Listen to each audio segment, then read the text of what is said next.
माशाअल्लाह, अल्लाह गवाह है कि जितने लोग यहाँ मौजूद है मैं उनको पहले कभी ना देखा ना मिला। हो सकता है कि ये लोग ने मुझे टीवी पे देखे या मेरे कैसेट देखे, लेकिन कोई शख्स अगर इस्लाम कबूल करना चाहता है तो मैं उसे रोक नहीं सकता हूँ, ना ये देश रोक सकता है। मैं आपसे ये पूछना चाहता हूँ भाई साहब, कि आप पे किसी ने ज़बरदस्ती की इस्लाम कबूल करने के लिए? जी नहीं। किसी ने कोई फोर्स किया? जी नहीं। एनी फोर्स माली या ताकत का? कुछ नहीं। आप अपनी मर्ज़ी से करना चाहते? जी हाँ। आप मानते हैं कि एक खुदा है? जी हाँ। आप ये मानते हैं कि मोहम्मद सल्लल्लाहु अलैहि वसल्लम उसके आखिरी पैगंबर है? ज़रूर। इंशाअल्लाह मैं अरबी में कहूँगा और आप उसे दोहराइए। अशहदु अशहदु अल्लाह अल्लाह इलाहा इलाहा इल्लल्लाह इल्लल्लाह व अशहदु व अशहदु अन्ना अन्ना मुहम्मदन मोहम्मदन अब्दुहु अब्दुहु व रसूलुहु। व रसूलुहु। मैं गवाही देता हूँ मैं गवाही देता हूँ कि अल्लाह के अलावा कि अल्लाह के अलावा कोई माबूद नहीं कोई मामूद नहीं और मोहम्मद मोहम्मद सल्लल्लाहु अलैहि वसल्लम उसके उसके बंदे और पैगंबर है। है। माशाअल्लाह, आप मुसलमान हो चुके। अल्लाह आपको जज़ाए खैर दे, अल्लाह आपकी मेहनत को कबूल फरमाए। और ये जो नौ मुस्लिम हैं, मैं उनसे इल्तिजा करता हूँ कि आप इस नाचीज़ के लिए भी दुआ कीजिए। आप जब इस्लाम में दाखिल होते हैं तो अल्लाह सुब्हानहू व तआला आपके सारे गुनाहों को माफ़ कर देता है। इसीलिए मैं आपसे फरमाता हूँ कि आप मेरे लिए भी दुआ करना इंशाअल्लाह। जी शुक्रिया। माइक नंबर 3 के अंदर खातून में कोई नॉन मुस्लिम हो तो सवाल कीजिए। यस, अस्सलाम वालेकुम। मैं इकरा इंग्लिश स्कूल धापोड़ी पुणे से हूँ। वो एक इस्लामिक स्कूल है। मैं वहाँ 7 साल से पढ़ा रही हूँ एज अ टीचर। एंड सब मुसलमान बच्चे प्लस उसमें क्रिश्चियनिटी है, हिंदू है, सब टाइप के बच्चे वहाँ पढ़ रहे हैं। उसमें एक ख़ास बात मुसलमान लोगों को मैं कहना चाहती हूँ कि उन लोग में इतनी तो इंसानियत है कि उन्होंने कभी भेदभाव नहीं किए। आज वो स्लम एरिया है, लेकिन वो स्लम एरिया होते हुए भी कुछ मेंबर्स सब मुसलमान हैं, लेकिन वो लोग जितना आदर भाव से सम्मान दोनों लोगों को दे रहे हैं, उसके लिए मैं वो तारीफ़ करना चाहती हूँ। वो बात ठीक है, लेकिन सर आपके लिए मेरा एक सवाल ये है कि आपके इतने फॉलोवर्स हैं, आज वो दिख कर आ रहा है जो फॉलोवर्स है, तो आप प्लीज़ आपसे रिक्वेस्ट है कि पीस टीवी चैनल से आपके बातें हमारे तक पहुंच रही है, तो आप प्लीज़ हमारे लिए सही न्यूज़ चैनल का बंदोबस्त करिए। वो भी please sir, 1 minute, I want 1 minute मोर। बहुत दिन से लाइन लगाकर बहुत सवाल थे, लेकिन I am doing very short. और एक बात है कि आज जो अफवाह है, एक मुसलमान बम विस्फोट में पकड़ा गया। आज मैं मुसलमान लोगों में खड़े होकर उनकी तारीफ़ नहीं करना चाह रही। फैक्ट एंड फ्रैंक स्पीकिंग कि मेरा ये कहना है, 2 दिन के बाद न्यूज़ में ये माना जाता है कि कोई और था। ठीक है, आप लोगों से, आपसे ये चाहती हूँ कि आप हमारे तक सही न्यूज़ पहुँचाने की कोशिश करिए कि आपके चाहने वाले काफ़ी हैं। मैं पूना में भी आपका प्रोग्राम देख चुकी हूँ, आपके बहुत फॉलोवर्स हैं। मैं 7 ईयर्स से इकरा इंग्लिश स्कूल में पढ़ा रही हूँ। बहुत सारी मिसअंडरस्टैंडिंग थी, लेकिन अल्हम्दुलिल्लाह सब दूर हो गई। आज मैं सब दुआ जानती हूँ। I am from a Brahmin family, but I don't want to take a time, so I thank Iqra English school Dhapodi Pune, जो वो गरीब लोग आज इतना काम कर रहे हैं, वो मुझे उनको थैंक्स कहना चाहती हूँ। बस, okay, thank you very much. बहन ने अच्छा सवाल पूछा है।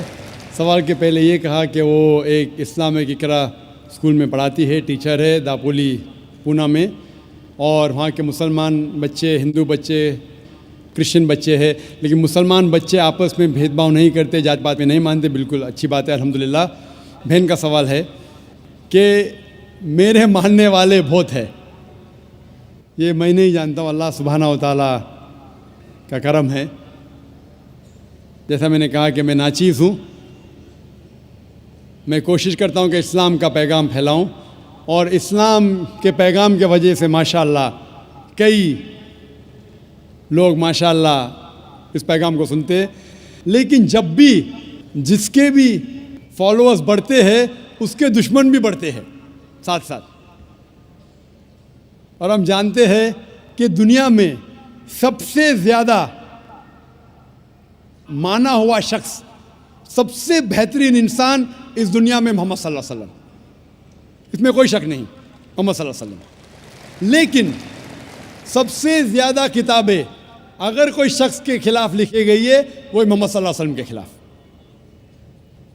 बहन का सवाल है कि वो पीस टीवी देखती है, पीस टीवी से खुश है, पीस टीवी से इस्लाम का पैगाम फैल रहा है। वो चाहती है कि एक ऐसा चैनल शुरू करूं मैं जो सही न्यूज़ इंसानों तक पहुंचाए। आप गोया के मेरे दिल में झांक के मेरे दिल की बात कह रही है। सर एक क्वेश्चन लास्ट ये- सर एक मिनट, जस्ट अ मिनट। आज सारी दुनिया की अर्थव्यवस्था बर्बाद हो रही है। साम्यवादी रूस की अर्थव्यवस्था लगभग समाप्त हो गई है।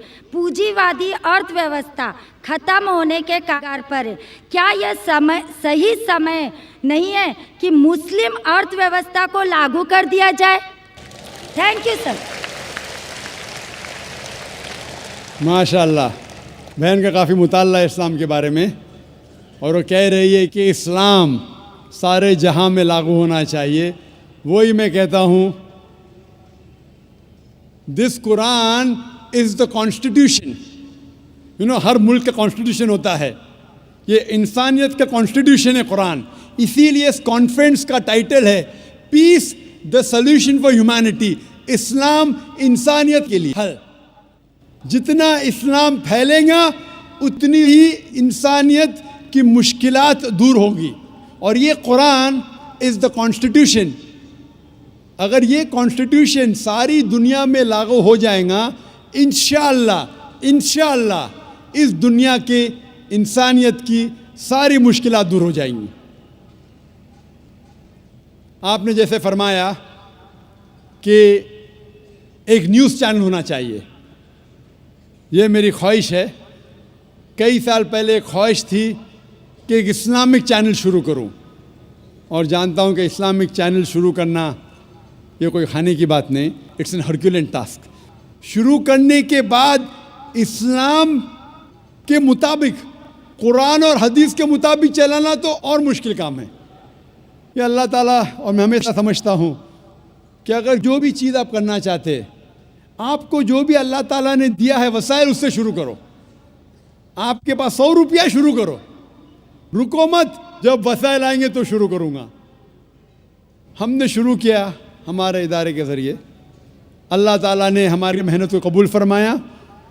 अभी एक पीस टीवी माशाअल्लाह है, जो तकरीबन 3 साल पहले शुरू हुआ, 2 साल 10 महीने, और अल्लाह की मदद है, अल्हम्दुलिल्लाह सुम्मा अल्हम्दुलिल्लाह। ये पीस टीवी अभी सारी दुनिया में मौजूद है। 3 महीने पहले सिर्फ साउथ अमेरिका में मौजूद नहीं था, अल्लाह की मदद से 3 महीने से साउथ अमेरिका में भी मौजूद है। क्योंकि साउथ अमेरिका में अंग्रेज़ी बहुत कम लोग बात करते हैं, क्यों हम कोशिश करें, लेकिन अल्लाह ताला ने वो भी कर दिखाया अल्हम्दुलिल्लाह। और हमारा इरादा है कि एक पीस नेटवर्क हो, और उस पीस नेटवर्क में एक चैनल पीस न्यूज़ भी हो। मैं चाहता हूँ कि आप दुआ करें कि एक ऐसा चैनल हो जो सही न्यूज़ दे। अक्सर news channel they are governed by politicians. जो न्यूज़ चैनल की आमदनी है, they behave like groups supporting political parties और डिफरेंट व्यू पॉइंट्स। कोई भी चैनल लो आप, उनकी जो आमदनी है वो एडवर्टीजमेंट नहीं है, दे आर प्रेशर ग्रुप्स। और मैं जानता हूं, जैसे मैं तकरीर में कहा था इस टेररिज्म मुस्लिम मोनोपोली, क्या आतंकवाद मुसलमान की विरासत है, पुनः मैं आपने सुनाऊंगा। और मैंने कहा था कि मेरे नज़दीक ये पॉलिटिशियंस है जो मेन जिम्मेदार है आतंकवाद के, और एक न्यूज़ चैनल कायम करना विदाउट पॉलिटिकल सपोर्ट, मैं नहीं जानता कोई न्यूज़ चैनल आज है जो पॉलिटिकल सपोर्ट के बिना चल रहा है। न्यूज़ चैनल कायम करना बहुत मुश्किल है। न्यूज़ चैनल कायम करके कुरान और हदीस के मुताबिक चलाना बहुत बहुत मुश्किल है। मैं चाहता हूं कि आप सब दुआ करें कि अल्लाह सुब्हाना व तआला हमसे ये भी काम करवाए कि इंशाअल्लाह मुस्तकबिल में एक ऐसा चैनल हो जो सिर्फ मुसलमानों के लिए नहीं, गैर मुसलमानों के लिए भी एक साफ सुथरा न्यूज़ चैनल हो जो हक़ की बात फरमाए। क्योंकि अल्लाह ताला फरमाते सूरह इसरा में सूरह नंबर 17 वर्स नंबर 81 में, वकुल जाल हक़ वज़ाक़ल बातिल इन्नल बातिल कान ज़हूक़ा, कहो कि हक़ आ चुका है और बातिल ख़त्म होने वाला है, क्योंकि बातिल फी नफ्से ख़त्म होने वाला है। Hope the answer the question is. जी हाँ, माइक नंबर 1 से भाई सवाल कर सकते हैं। जाकिर हुसैन नाइक साहब, धन्यवाद। आपने आज काफ़ी अच्छी बातें बताई। मेरा नाम मनोहर रणपी से है। मैं महाराष्ट्रियन फैमिली से ताल्लुक़ रखता हूँ और कवि हूँ। मराठी में कवि बोलते हैं, उर्दू में शायर बोलते हैं आप लोग, और मराठी में गज़लें लिखता हूँ। तो इसके लिए काफ़ी उर्दू शायरों की दीवानों का अभ्यास मुझे करना पड़ा। आपने खुदा के तसव्वुर के बारे में आज लेक्चर दिया है, अलग अलग मज़हब में खुदा का तसव्वुर क्या होता है। तो आपके मुस्लिम कम्युनिटी में काफ़ी शायर है जिनका रुतबा बहुत बड़ा है। तो मैं ये पूछना चाहता हूँ कि इसमें सूफ़ीज़म को मानने वाले कई शायर हैं, जैसे अमीर खुसरो है, गालिब है। वो कहते हैं कि एक तू ही तो है जहाँ में सनम, फिर ये हंगामा है खुदा क्या है। इस तरीके से खुदा का तसव्वुर करने वालों को क्या आप इस्लाम कबूल करने वाले मानते हैं क्या, मुसलमान मानते हैं क्या? ये मुझे बताइए ज़रा। भाई साहब का सवाल है कि कवि है, शायर है, मनोहर भाई साहब भी माशाल्लाह शायर है। वो ये कहते हैं कि शायर जब खुदा का तसव्वुर बयान करता है अपनी कविता में या अपने शायरी में, तो क्या आप मानते हैं ये सही है कि गलत है? जो भी कवि, जो भी शायर खुदा का तसव्वुर बयान करता है अपने शायरी में या अपनी कविता में, अगर वो कुरान के मुताबिक है, अल्लाह के रसूल के मुताबिक है, तो वो सही कवि है, सही कविता है, सही शेर है। लेकिन अगर वो कुरान के ख़िलाफ़ है और सही हदीस के ख़िलाफ़ है तो गलत है। इसीलिए मैंने मेरी तकरीर में कहा कि एक तौहीद है, तौहीद अल-अस्मा व सिफ़ात।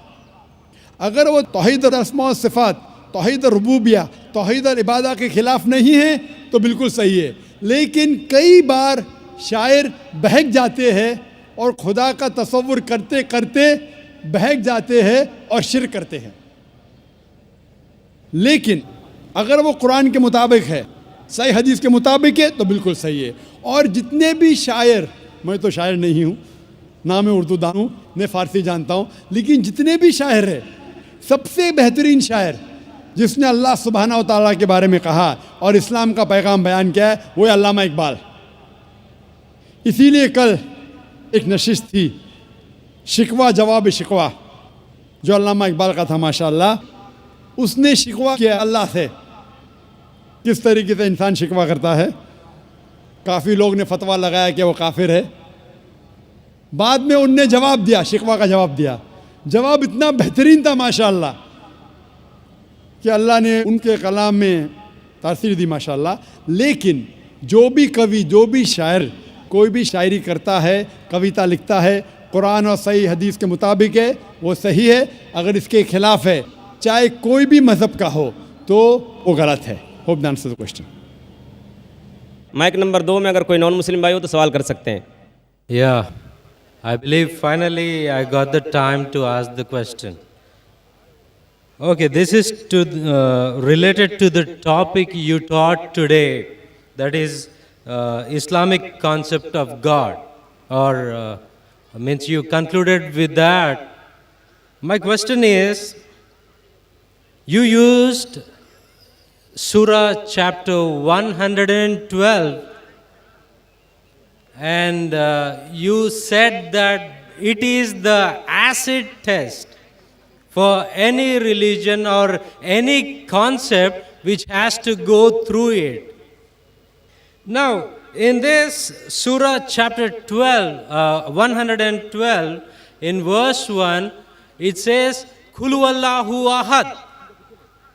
Now, as I was doing research on this word Ahad, it doesn't mean only one.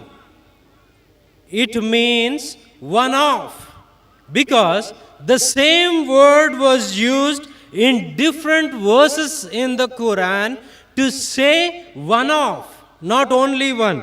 For example, in Surah chapter 2, verse 136, it says, any one of Ahadin.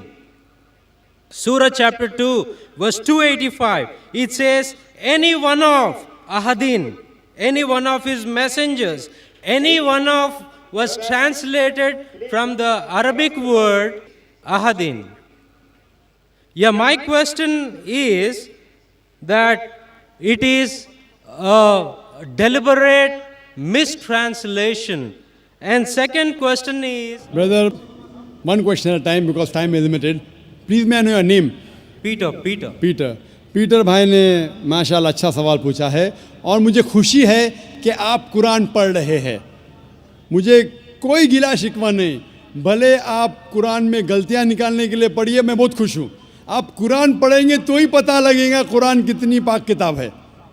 भाई साहब का सवाल था जो सूरह इखलास सूरा नंबर 112 जो मैंने बयान किया, लिटमस टेस्ट फॉर थियोलॉजी, उसकी पहली आयत है कुल हुवल्लाहु अहद, कहो कि अल्लाह एक है। ये कहते हैं अहद की मानी एक नहीं है, अहद की मानी है वन ऑफ देम। एक नहीं है, वन ऑफ देम है। It is not one, it is one of them. और वो हवाला दिया सूरह बकरा के सूरा नंबर 2 और कई हवाला देते टाइम पे ये कहा, जब आप सूरह बकरा की आयत बयान कर रहे थे उसमें लिखा था अहदिम, अहदिम इज़ वन ऑफ, अहद इज़ ओनली वन। तो आप खुद, भले आप अरबी नहीं जानते, कुरान में लिखा है सूरह इखलास सूरा नंबर 112 आयत नंबर 1, कुल हुवल्लाहु अहद, वहाँ है अहदिम, तो God is one. When you add अहदिम इट इज़ वन ऑफ, तो अहदिम मीन्स वन ऑफ, अहद मीन्स वन।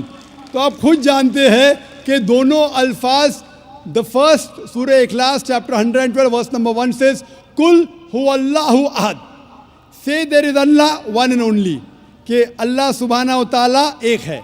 अहदिम में इज़ वन ऑफ, तो दोनों लफ्ज़ में एडिशन है। सूरह बकरा में एडिशन है, इसीलिए उसके मानी है वन ऑफ देम। अहद means only one and nothing else, अहदिम मीन्स वन ऑफ देम। तो आप भले अरबी नहीं जानते, ये जान सकते हैं कि दोनों अल्फाज हू बहू वो ही नहीं हैं। द फर्स्ट पार्ट अहद means one and that means only one god. Hope that answer the question. Mike number 3 में कोई खातून हो, सवाल कीजिए। जी सिस्टर। एंड अस्सलाम वालेकुम, मेरा नाम अर्शिया अंसारी है। पहले मेरा नाम प्रीति सेठी था। I use to belong to a Punjabi family. मैं आज की डेट में दावा कर पाती हूँ अपने फ्रेंड्स से, कलीग से, I am a sports teacher, but when it comes to goddess Vaishno Devi और Sherawali Mata, I get really no answer for it. Can you please help me to put दावा for Vaishno Devi and clear my concept also? Thank you. बहन का सवाल अगर मैं सही समझाऊँ, आपने कहा कि आप दावा करते इस्लाम कबूल कर चुके हैं, माशाअल्लाह, अल्लाह आपको हिदायत दे, अल्लाह आपको ज़्यादा खैर दे। आपका सवाल है कि वैष्णो देवी के मानने वालों से कैसा दावा करूँ? आपका सवाल क्या? उनके मानने वालों, क्योंकि आपने कहा कि वैष्णो देवी से कैसा आप दावा करें। वैष्णो देवी मिलेंगे तो दावा कर सकेंगे, नहीं मिलेंगे तो कैसा करेंगे? जिस तरीके से मैंने आज मेरी तकरीर में मेरा एक हिस्सा था खुदा का तसव्वुर हिंदू मज़हब में, इस मज़हब में आप बोलिए कि आप जब वेद पढ़ते हैं, वेद में लिखा है यजुर्वेद चैप्टर नंबर 32 श्लोक नंबर 3 में, न तस्य प्रतिमास्ति, उस ईश्वर की कोई प्रतिमा नहीं, कोई अक्स नहीं, कोई फोटोग्राफ नहीं, कोई पेंटिंग नहीं, कोई बुत नहीं, कोई मूर्ति नहीं, कोई स्टैचू नहीं।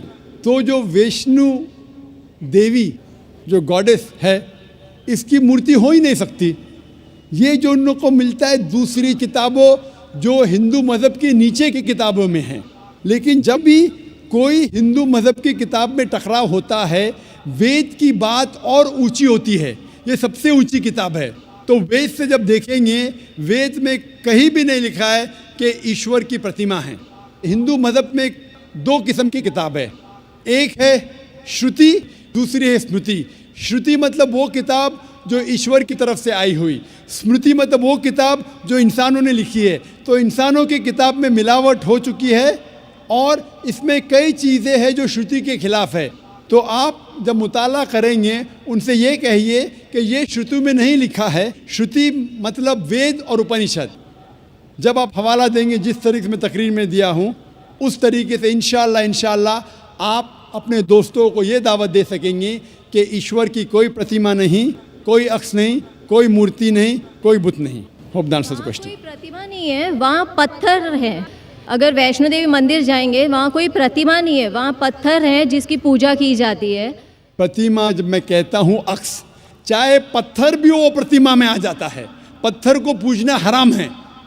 जिस तरीके से मैंने कहा यजुर्वेद में चैप्टर नंबर 40 मंत्र नंबर 9 में अंधात्म भविष्यन्ति या सम्मुति मुपास्ते, अंधकार में वो लोग जा रहे हैं जो लोग कुदरती चीज़ों की इबादत करते, चाहे वो हवा हो, आग हो, पानी हो, और वो लोग और घोर अंधकार में जा रहे हैं जो बनाई हुई चीज़ें, चाहे टेबल हो, चेयर हो, मूर्ति हो या पत्थर को तराशते हैं। ये सब की इबादत करना यजुर्वेद अध्याय नंबर 40 मंत्र नंबर 9 के हिसाब से हराम है। तो पत्थर की पूजा करना भी हराम है। इस्लाम मज़हब में हराम है, हिंदू मज़हब में भी हराम है। चाहे आप उसको तराशो या मत तराशो, इबादत सिर्फ करना चाहिए खुदा की, और उस खुदा का कोई अक्स नहीं, और आप उस खुदा को देख नहीं सकते इस दुनिया में। अपनी आँखों से उस खुदा को देख ही नहीं सकते। लिखा है बाइबल में, कुरान में भी, हिंदू स्क्रिप्चर में, अगर आप खुदा की बराबरी कोई भी चीज़ से कर सके इस दुनिया में, चाहे वो आसमान की चीज़ हो या इस धरती की चीज़ हो, तो वो खुदा हो ही नहीं सकता। Hope the answer the question. Mike number 1 से अगर कोई भाई हो सवाल करना चाहते हो तो कर सकते हैं। नमस्कार जाकिर साहब, मैं एक हिंदू हूँ और टीचर भी। मैं मराठी अनुवाद का कुरान पढ़ रहा हूँ। उसमें लिखा है एक पुरुष अनेक स्त्रियों के साथ शादी कर सकते।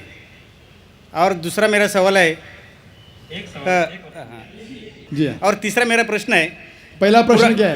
पहला प्रश्न मेरा ऐसा है, नेचुरली एक पुरुष एक ही स्त्री को न्याय दे सकता है, लेकिन कुरान में लिखा है एक पुरुष एक से ज़्यादा स्त्रियों के साथ शादी कर सकता है। हाँ, स्त्री। हाँ, मैं सुनने में ना, मैं जी हाँ। तो आपका सवाल है कि कुरान में लिखा है कि एक से ज़्यादा औरत से शादी कर सकता है इंसान। कर सकते। तो आप उसका जवाब चाहते हैं? और एक सवाल, काफ़ी लाइन लगी है, टाइम भी ख़त्म हो रहा है, कुछ चंद मिनट बाकी है। इस सवाल का जवाब भी बहुत ज़्यादा है। आपके पहले सवाल का जवाब दूंगा। भाई साहब ने पूछा है कि एक पुरुष, एक आदमी एक ही औरत से शादी करता है, लेकिन कुरान में लिखा है कि एक से ज़्यादा से कर सकते, तो इसकी वजह क्या है? आप अगर दिगर मज़ाहिब की किताब पढ़ेंगे, कुरान एक वाहिद मजहबी किताब है जिसमें लिखा है कि एक आदमी एक औरत से शादी करो। आप दिगर मज़ाहिब की किताब पढ़ेंगे तो अक्सर मज़हब की किताब में लिखा है कि आप कितनी भी औरतों से शादी कर सकते हैं। जब आप पढ़ते रामायण, आपकी हिंदू मज़हब की किताब, रामायण में लिखा है कि श्री राम के वालिद की कितनी बीवियां थी? कितनी थी? बहुत से। दशरथ की कितनी बीवियां थी? लेकिन वो ठीक नहीं है ना, उनका थे। ठीक नहीं क्या पूछता हूँ? कितनी बीवियां थी आपसे पूछ रहा हूँ। कितनी बीवियां थी? दशरथ को 4 थे। कितनी थी? 4 थी। आप 4 कहते, चलो मान लिया मैं। 3 बीवियां थी। वो उसमें रामायण में ये नहीं लिखा है कि श्री राम के वालिद ने गुनाह किया। लिखा है? नहीं लिखा है। आप जब महाभारत पढ़ेंगे, श्री कृष्ण की कितनी बीवियां थी? कितनी थी? लेकिन ये ठीक नहीं है ऐसा मेरा बोलने का। श्री कृष्ण ठीक नहीं किए? कैसे आदमी है? श्री कृष्ण को गलत बोल रहे आप। संभालो भाई, हिंदू लोग आपको मारेंगे। श्री कृष्ण गलत कर सकते? श्री कृष्ण गलत कर सकते क्या नहीं? आपके मुताबिक श्री कृष्ण गलत कर सकते क्या नहीं? हम तो श्री कृष्ण को तो गॉड मानते हैं, लेकिन गॉड मानते हैं, बिल्कुल सही। तो गॉड गलत कर सकता है क्या नहीं? गॉड गलत कर सकता है क्या नहीं? कर सकता। अच्छा, आपके श्री कृष्ण की कितनी बीवियां थी? बहुत से कितनी? बहुत से मतलब कितनी? 16,000 कहे। 16,000 ने 16,108 थे। एग्जैक्ट बोलिए। आप जब महाभारत पढ़ेंगे उसमें लिखा है कि श्री कृष्ण की 16,108 बीवियां थी, तो श्री कृष्ण के 16,108 रहती, तो मुसलमान की 4 क्यों नहीं रह सकती है? आप जब बाइबल पढ़ेंगे, बाइबल में लिखा है कि सुलेमान अलैहिस्सलाम की 700 बीवियां थी। बाइबल पढ़ेंगे, बाइबल के मुताबिक इब्राहिम अलैहिस्सलाम की 3 बीवियां थी। जो आप दिगर मज़हब की किताब पढ़ेंगे, हिंदू मज़हब, यहूद मज़हब, ईसाई मज़हब में आप कितनी भी बीवियां रख सकते, लेकिन इस्लाम में, कुरान में लिखा है, सूरह निसा में, सूरह नंबर 4 आयत नंबर 3 में, क्या marry women of a choice in 2, 3 or 4, but if you can't do justice marry only one. आप अपनी मनपसंद औरतों से शादी कर सकते, 2, 3 या 4, लेकिन अगर आप इनके दरमियान अदल नहीं कर सकते तो सिर्फ एक से शादी करो। तो ये जुमला सिर्फ एक से शादी करना, ये सिर्फ कुरान में लिखा है। हिंदू मज़हब के हिसाब से, ईसाई मज़हब के हिसाब से, यहूद मज़हब के हिसाब से आप कितनी भी शादी कर सकते, 5, 10, 1000, 16,000, कोई ममानियत नहीं। कुरान में आप ज़्यादा से ज़्यादा कर सकते 4, लेकिन अगर बीवियों के दरमियान अदल नहीं कर सकते तो सिर्फ एक। तो ये आज सिर्फ कुरान में। अभी देखेंगे क्यों इस्लाम में एक मर्द को एक से ज़्यादा बीवी करने की इजाज़त है। आम तौर पे लड़की और लड़का, male and female are born in equal proportion. हाँ, लेकिन आप कोई भी डॉक्टर से पूछिए, जो बच्चों का डॉक्टर है, पीडियाट्रिशियन, वो कहेगा कि the female child is the stronger sex. जो फीमेल लड़की है, जो बच्ची है, वो लड़के से ज़्यादा ताकतवर है मेडिकली। ताकतवर मतलब मेडिकल जर्म्स को फाइट करने के लिए, बीमारियों के खिलाफ लड़ने के लिए। A female child can fight the germs and disease much better. So paediatric age itself में लड़के की मौत लड़की से ज़्यादा है। जब जिंदगी आगे बढ़ती है, हम देखते हैं कि कई लोग मर रहे हैं एक्सीडेंट में, शराब की वजह से, ड्रग की वजह से, because of accident, because of war. अक्सर मर्द लोग ज़्यादा मर रहे औरत से। आज की तहकीक ये कहती है कि दुनिया में औरत मर्द से ज़्यादा है।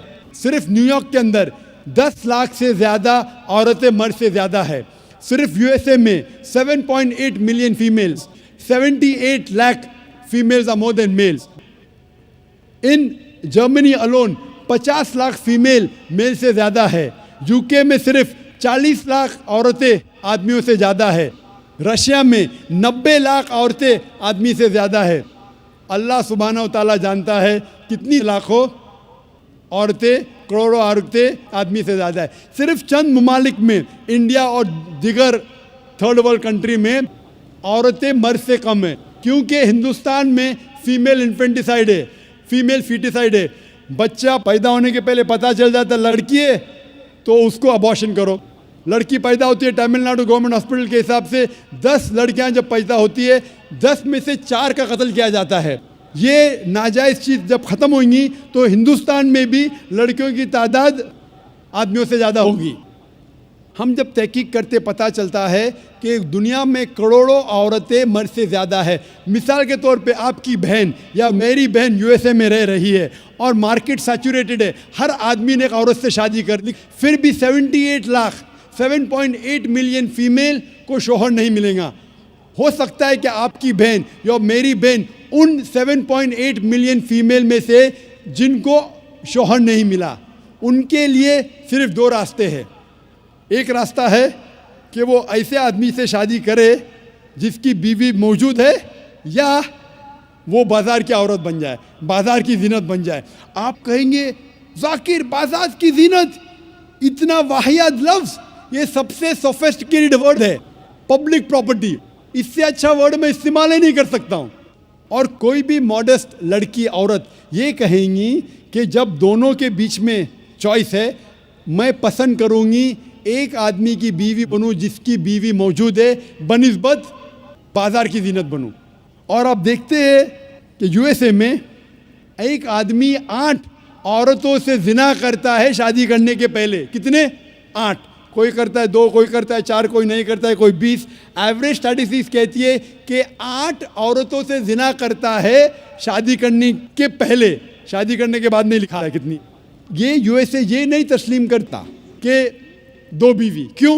इस्लाम में जब एक औरत एक आदमी की बीवी बनती है, जिसकी बीवी है, दूसरी बीवी बनने के बावजूद उस औरत को इज्जत मिलती है, उसकी आबरू रहती है, उसको सारे अपने हुकूक मिलते हैं। जब बाज़ारी औरत को, बाज़ार की जीनत की औरत को अपने हुकूक नहीं मिलते, उसकी इज्जत नहीं रहती, उसकी आबरू नहीं रहती। इसीलिए इस्लाम में कुछ आदमियों को एक से ज़्यादा बीवी करने की इजाज़त है, ताकि औरतों की इज्जत इस दुनिया में बरकरार रहे। Hope that answers the question. वक्त की कमी होने की वजह से सिर्फ हम एक आखिरी सवाल कबूल कर सकते। एक आखिरी सवाल। जी मेरा नाम अमित दास है। अस्सलाम वालेकुम। जी मेरा नाम आशीष है। अस्सलाम वालेकुम। मैं इस्लाम कबूल करना चाहता हूँ। सर मेरी एक प्रॉब्लम थी सर, क्या घर वाले को कैसे, तो आपकी स्पीच मैंने सुना कि घर वाले को मतलब जो जो बोले उस पर अमल करे सर वो, और आपकी सीडी सर वो मुझे चाहिए थे कि मैं घर वाले के साथ बैठ कर दिखूँ। माशा, आपका नाम क्या है भाई साहब? जी आशीष। आशीष। और आपने पहले क्या कहा? सुनाई नहीं दिया। सबसे पहले क्या कहा आपने? सर मैं अपने घर वालों के साथ। आप अपने घर वालों के साथ अपनी तकरीर सुनिए और चाहते हैं कि सीडी मिले? जी। और उसके अलावा और कुछ कहा आपने? मैं सुनाई नहीं दिया। सर मैं इस्लाम कबूल करना चाहता हूँ। आप इस्लाम कबूल करना चाहते हैं? जी हाँ। भाई साहब मैं पूछना चाहता हूँ कि आप पे किसी ने ज़बरदस्ती की? जी नहीं। आप पे किसी ने जोर डाला? नहीं। जी नहीं। आप अपनी मर्जी से इस्लाम कबूल करना चाहते? जी। जी। आप मानते हैं कि खुदा एक है? जी। जी। आप मानते हैं कि मोहम्मद सल्लल्लाहु अलैहि वसल्लम आखिरी पैगंबर है? जी। अब मैं अरबी में कहूँगा, आप दोहराइए। जी। अशहदु अशहदु अल्लाह इलाहा इल्लल्लाह व अशहदु अन्ना मुहम्मदन अब्दुहु व रसूलुहु।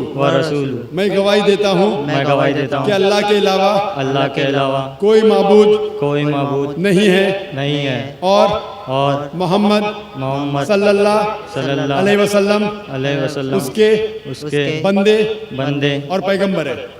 माशाअल्लाह आप मुसलमान हो चुके। और इंशाअल्लाह मैं वॉलंटियर से कहूँगा कि आपको मेरी पूरे डीवीडी का एक सेट, जो मेन डीवीडी का सेट है, आपको गिफ्ट करे, आपके और आपके ख़ानदान के लिए। और हम अल्लाह से दुआ करते हैं कि आपकी जिद्दोजहद को कबूल फरमाए और इस दुनिया और आखिरत में आपको अजर दे। एक आखिरी सवाल बहनों की तरफ से और फिर हम सेशन को एंड करेंगे इंशाल्लाह। बहनों में कोई अगर नॉन मुस्लिम बहन हो तो उनको मौका दिया जाए। खातून में कोई बहन हो, कोई नॉन मुस्लिम बहन हो तो कर सकती हैं सवाल। My name is Shweta. I'm a non-Muslim. I've done my BSc. My question is related to shirk. If a revered sister is pressurized by a non-Muslim family to first have a Hindu ritual ceremony for her marriage and then the nikah, is it permissible or will it be considered as a shirk? बहन ने सवाल किया है कि अगर एक नौ मुस्लिम, अगर उसके फैमिली प्रेशर करती है कि शादी के वक्त पहले हिंदू रिचुअल्स के हिसाब से शादी हो और फिर निकाह हो, तो क्या ये इजाज़त है? अक्सर गैर इस्लामिक शादियां जितने हैं, इस्लाम के अलावा दिगर मज़ाहिब के शादी है, उसके अंदर शिरकियाना कलमात होते हैं, उसमें शिरक होता है। तो ये करना बिल्कुल गलत है। और इवन इसके अलावा आप अगर कोर्ट मैरिज करती है, जिसे कहते हैं कोर्ट मैरिज, जब आप कोर्ट मैरिज करती है तो आप ये कबूल करती है कि हम में अगर इख्तिलाफ होगा तो ये कोर्ट का कानून मुझ पे लागू होगा, वो भी शिरक है, क्योंकि हमारा मुसलमान का कानून है कुरान। अगर निकाह करने के अलावा कोई सिविल मैरिज कोर्ट में करता है, मेरे मुताबिक वो भी शिरक है। हम मानते हैं कि अल्लाह सुब्हाना व तआला खालिक है और ये कुरान हमारा कॉन्स्टिट्यूशन है। जब हम कोर्ट मैरिज करते हैं, हम ये मानते हैं कि ये कोर्ट के रूल्स हम पे लागू होंगे, वो भी शिर्क है। तो निकाह सिर्फ कुरान और हदीस की रोशनी में होना चाहिए।